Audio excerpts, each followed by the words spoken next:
OUPA FLORIE is a artwork that I've made in the Old Resick Street post office.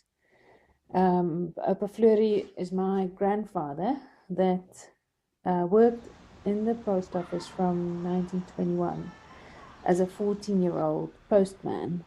He had a 50-year career in the postal system, and in 1971 he retired as the head of the Northern Transvaal postal system. Within this career, he was very active politically, and his whole career was very invested in taking part in the development of the country at the time. So through family, just photographs and histories and conversations with my father and my aunts, I have found out a whole lot of things about this grandfather, and the idea behind it is really to figure out how this has impacted on my life. So the first very interesting point that I'd like to mention is that he was quite high up in the OUPA brandwag, which was like a guerrilla tactic type activity in the 40s. And the OUPA brandwag was a very, just very, I suppose, highly regarded within the circles that were taking part in it, organization, and very, very strict on their members.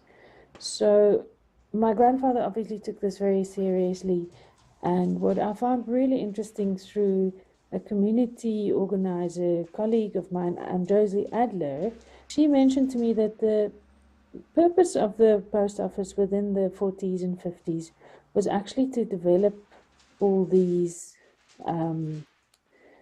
political activities. It mobilized it. And I find it very interesting that my grandfather actually moved around a lot in South Africa. Even though I don't have the details of his activities within the OUPA brandwag, there's a great parallel with the travels and how he actually moved himself up within both systems simultaneously. So my process within this artwork was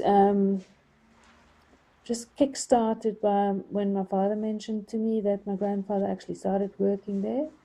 And about 2 years ago, when I first heard of this, I was very keen to start thinking of a site-specific artwork. But it was actually quite tricky to get access in the building and to find a way that I could just do a process-orientated artwork within the post office.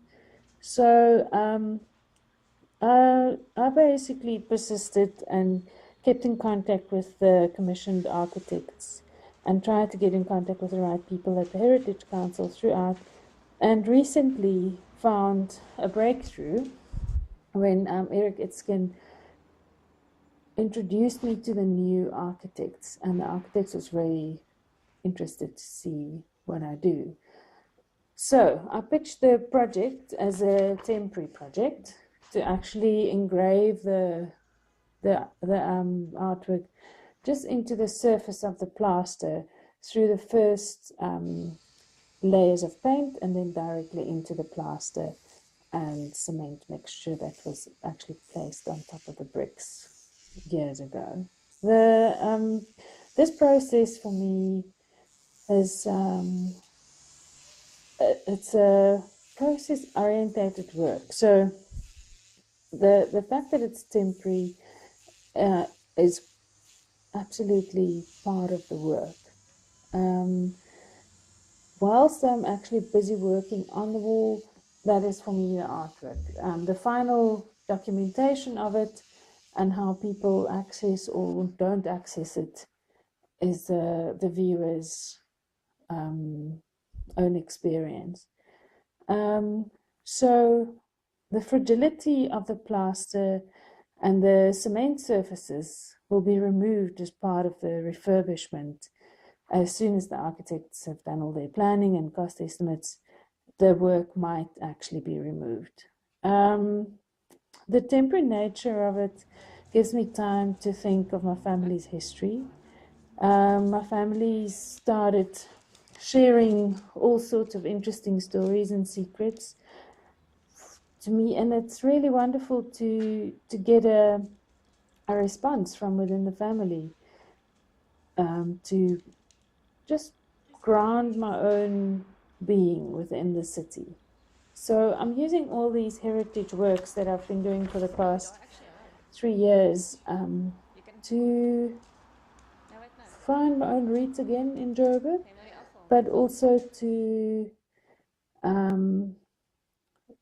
it's a research, but a physical sort of archaeological type research digging into my own family history. I'm not trying to memorialize them. What I'm trying to do is just to make their own processes public and to inspire other people to find their own groundedness through their own genetics and their own family histories.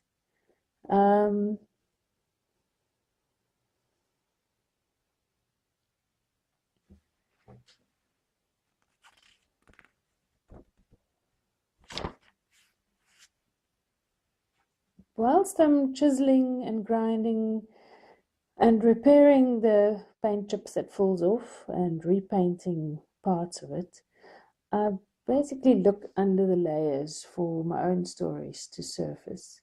And by scratching the surface, I hope to inspire others to scratch their own surfaces in an act to understand their own contexts.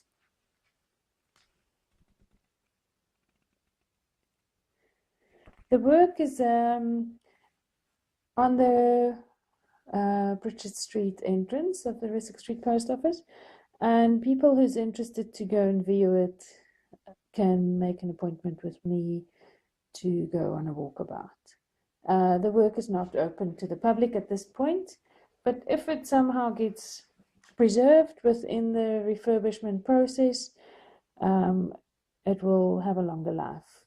And if not, at least at this point, the work has actually found its place.